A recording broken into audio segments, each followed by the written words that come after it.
So, how many people are skeptical of EV cars? Let's talk about the US-Iran war conflict, जो कि हो रहा है, which is like thousands of miles away. But I'm sure people have wondered कि Canadian gas pricing क्यों effect हो रही है? Oil अपना है, it's being refined, and हम उसको ship out करते हैं. Why the pricing high? I mean, it's obviously for the fear of shortage of world supply. But again, it shouldn't fucking affect here, so that bothers me. But that comes back to my point of having an EV. And I know कि कितने लोग skeptical होते हैं कि EV लेना चाहिए नहीं लेना चाहिए. But I think now is the time, now more than ever is the best time to get an EV. जितने लोग का fear है कि range shortage anxiety और resale value and all that, जो कि legit concerns हैं. But what I would say is buy an EV if you can, but don't buy it for a few reasons. अगर आपने लेना है and if you're one of those जो कि immediate लेने से पहले ही मैथ करता है कि बिकेगी कितने की, so don't buy it.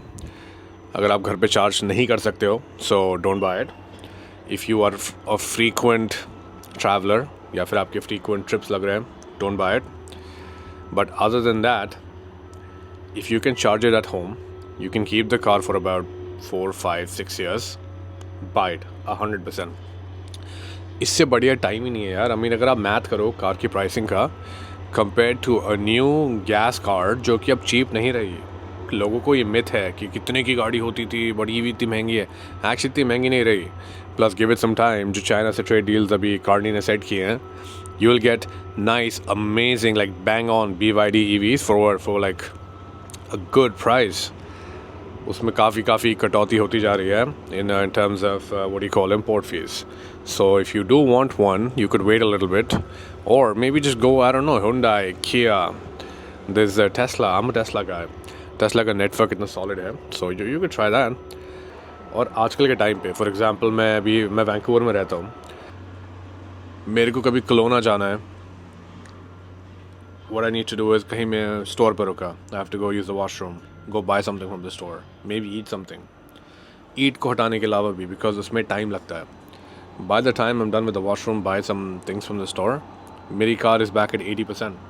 80% is again like 350 or 400 kilometers. So anxiety तो ऐसी रही नहीं because जितना आप चलाओगे ब्रेक भी लोगे. But that's like saying मेरा टैंक हमेशा फुल होना चाहिए, मैं तभी रखूँगा. But that's a stupid argument.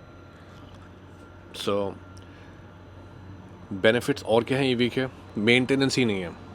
मैं जब से लाया हूँ मैंने कुछ लगाया ही नहीं है. 2.5 साल होने को जा रहा है. Nothing. Soon enough I have to put some new tires in, but that's about it. गाड़ी की टेक्नोलॉजी ही ऐसी है. आपने एक्सीलरेटर से पैर हटाया, car start slowing down. Battery ही स्लो डाउन कर रही है. The kinetic energy charges the battery. वो एनर्जी वापस बैटरी में जा रही है, वो चार्ज भी हो रही है. तो ब्रेक पैड्स, ब्रेक फ्लूइड्स ये भी बहुत कमी से चेंज होते हैं. इनमें ज़्यादा पैसा लगना ही नहीं है. So I mean it's a no brainer for me. जो बैटरी की इनिशियल टॉर्क होती है, आपने एक्सीलरेटर दिया, गाड़ी बूम करके भागी. Now that is something you have to consider. इसलिए टायर जल्दी जाते हैं. But other than that oil fluid, ये फ्लूइड, वो फ्लूइड, बुलशिट, नथिंग. कुछ चेंज नहीं हो रहा है.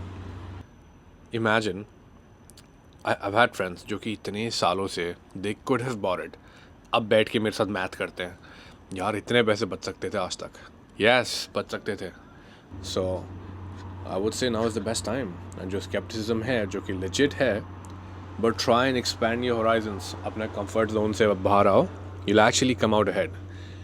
Apart from the US conflict bullshit that's happening, यहाँ पे जो हम लोग सफ़र हो रहे हैं already. So this is one of those things. अपने खर्चे कम रख के. कितने लोग नया स्पेंड करने से डर रहे होंगे, but again every now and then जो खर्चा हो रहा है, for me I would go for an EV man. Absolutely. Cheers.